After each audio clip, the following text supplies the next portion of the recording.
Isang batang pumapasok araw-araw, walang baon, walang pambili, pero may dalang pangarap na mas mabigat pa kaysa sa bag niya. Ito ang kwento ni Junel.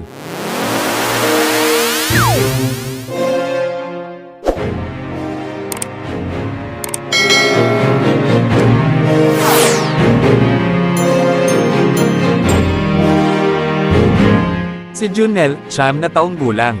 Payat, madungis, at nangungulubot ang damit sa sobrang gamit pero ang mga mata niya, puno, ng pag-asa. Araw-araw, 2 kilometro ang nilalakad niya papuntang paaralan. Bakit? Wala siyang pamasahe. Wala rin siyang pambili ng baon.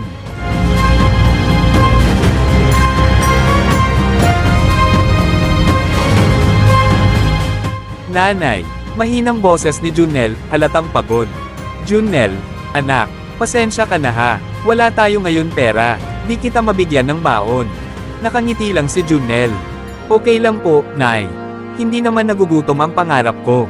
Sagot ni Junel. Kahit gutom ang tiyan, busog ang puso ng bata.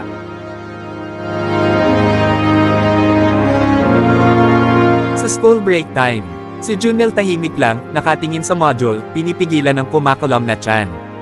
Nagalok ang kaklase niya. Junel, gusto mo hati tayo ng tinapay? Mahinang sagot ni Junel. Mahiyain. Ay hindi po, salamat. Hindi dahil ayaw niya, pero ayaw niya maging pabigat.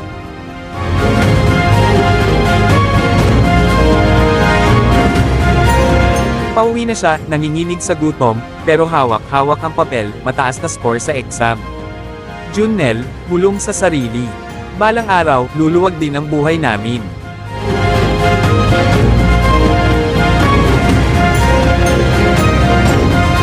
Isang araw, habang naglalakad siya, lumalabo ang paningin niya.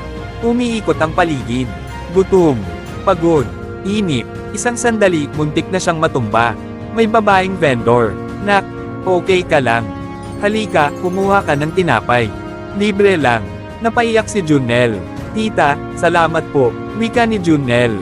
Minsan, ang Diyos nagpapadala ng tulong sa mga taong hindi sumusuko.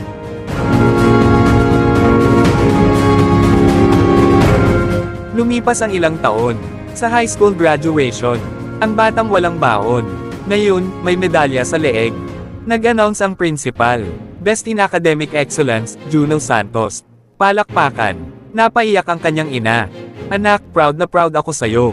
Nagsalita si Junel. Nay, para po sa inyo lahat ng sakripisyo ko. Hindi hadlang ang hirap para sa taong may pangarap. Walang baon. Walang pera. Walang suporta. Kung meron kang paniniwala sa sarili, meron kang pag-asang hindi kayang gutuman ng mundo.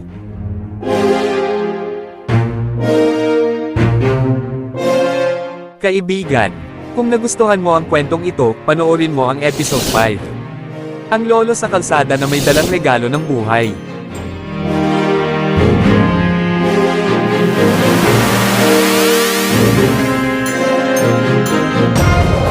Abangan!